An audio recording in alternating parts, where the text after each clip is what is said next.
नमस्कार। सात्विक संवाद ऑफिशियल में आपका बहुत बहुत स्वागत है। माता सीता हनुमान जी से कहती हैं, हे हनुमान, चरण पर चोंच का प्रहार करने वाले इंद्रपुत्र जयंत के पीछे रघुनाथ जी ने सीक का बाण छोड़ दिया। जयंत तीनों लोक में प्राण बचाकर भागता रहा, लेकिन आज हरण करने वाला इतने महीनों से लंका में चैन की नींद सो रहा है। क्या रघुनाथ जी ने मुझे भुला दिया? मेरे किस दोष के कारण रघुनाथ जी ने मुझे भुला दिया? बचन न आव नयन भरे बारी, अह नाथ हो निपट बिसारी। ऐसा कहते हुए माता सीता के नेत्रों में जल भराया। उनके मुख से वचन नहीं निकल रहे हैं। हनुमान जी माता सीता से कहते हैं, जन जननी मानह जिय ऊना, तुमते प्रेम राम के दूना। सीता माता को अत्यंत दुखी देखकर हनुमान जी कहते हैं कि हे माता, राम जी का प्रेम आपसे दूना है।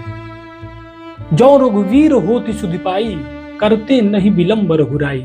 यदि रघुनाथ जी आपकी सुधि पा गए होते तो वो इतना विलंब नहीं करते।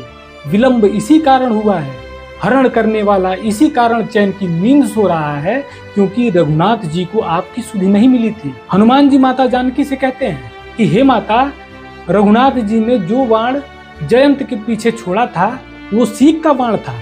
उसे अभिमंत्रित करके रघुनाथ जी ने उसके पीछे छोड़ा था। माता जानकी कहती हैं, हाँ पुत्र। तब हनुमान जी कहते हैं कि हो सकता है कि हरण करने वाले के पीछे भी रघुनाथ जी ने किसी और रूप में बाण छोड़ दिया हो। हनुमान जी कहते हैं, माता, मैं पेड़ के पत्तों के पीछे छिपकर सूक्ष्म रूप बनाकर सब देख रहा था। रावण आया और आपको सताने लगा। तब आपने कहा, असमन समझ कहत जानकी, खल सुधि नहीं रघुवीर बान की। हे खल, हे दुष्ट रावण, क्या तुझे रघुनाथ जी के बाण की सुधि नहीं है? इसका मतलब हे माता, आपको पता चल गया था कि हनुमान, रामदूत हनुमान इस अशोक वाटिका में, इस लंका नगरी में प्रवेश कर चुका है। हनुमान जी माता सीता से ये भी कहते हैं कि निशिचर निकर पतंग सम, रघुपति बाण कृशान, जननी हृदय धीर धरु, जरे निशाचर जान।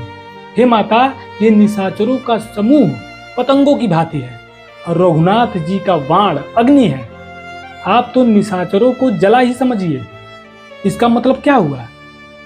हनुमान जी स्वयं को रघुनाथ जी का बाण कह रहे हैं। और क्या हुआ? उसके कुछ देर बाद हनुमान जी ने पूरी लंका को जला दिया।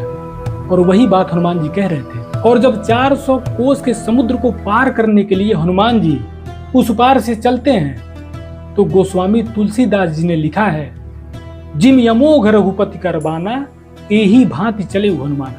जैसे रघुनाथ जी का अमोघ बाण चलता है, उसी प्रकार हनुमान जी चले। अमोघ बाण की बड़ी खासियत है, उसकी बड़ी विशेषता है। पहला, वो लक्ष्य को भेदता है, बिना लक्ष्य को भेदे, बिना टारगेट को हिट किए वो वापस नहीं आता।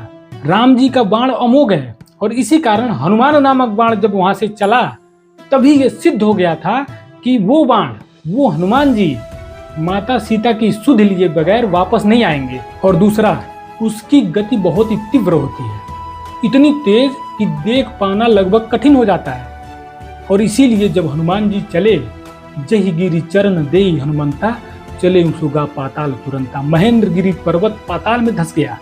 अब जरा सोचिए, जो इतना बड़ा पर्वत था वो पाताल में धंस जाता है तो हनुमान जी की गति कितनी रही होगी, किस वेग से वो उस पर्वत से उछले होंगे, हम कल्पना तक नहीं कर सकते। न्यूटन की गति का तीसरा नियम है, जितना बल हनुमान जी ने उस पर्वत पर लगाया होगा उतने ही बल से वो उछले होंगे।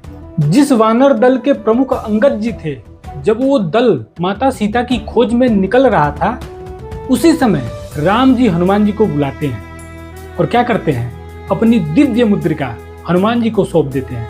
क्यों? क्योंकि राम जी को पता था कि केवल और केवल हनुमान जी में वो सामर्थ्य है कि वो ये मुद्रिका लेकर उस पार जा सकते हैं और माता सीता की सुधि लेने में समर्थ हैं और वापस भी आ सकते हैं। इसी कारण राम जी ने हनुमान जी को बुलाकर वो मुद्रिका सौंप दिए। और हनुमान जी क्या करते हैं, प्रभु मुद्रिका मेली मुख माही, जलधि लांघ गए अक्षर जनाही। वो मुद्रिका अपने मुख में लेकर हनुमान जी 400 कोस का समुद्र लांघ गए। और उस मुद्रिका पे क्या था, क्या लिखा था उस मुद्रिका पे? राम। राम नाम मुख में धारण करके हनुमान जी 400 कोस का समुद्र पार कर गए। राम जी पहले से जानते थे कि समुद्र को कोई नहीं लांघ सकता हनुमान के सिवाय। हनुमान जी राम जी के दूत थे ही साथ वो राम जी के बाण भी थे, और इसका कई जगह संकेत मिलता है, कई जगह उल्लेख भी मिलता है। तो इस वीडियो में हमने समझा कि राम जी ने हनुमान नामक बाण लंका नगरी में भेजा था, जो लंका में जाकर लंका नगरी को पूरा खाक कर दिया। तो आज के वीडियो में बस इतना ही। मिलेंगे नए वीडियो में ऐसी ही जानकारी के साथ। तो हमारे चैनल को सब्सक्राइब कर लीजिए। अगर ये वीडियो आपको पसंद आया हो तो इसे लाइक करिए, शेयर करिए। वीडियो देखने के लिए आपका बहुत बहुत धन्यवाद। जय श्री राम।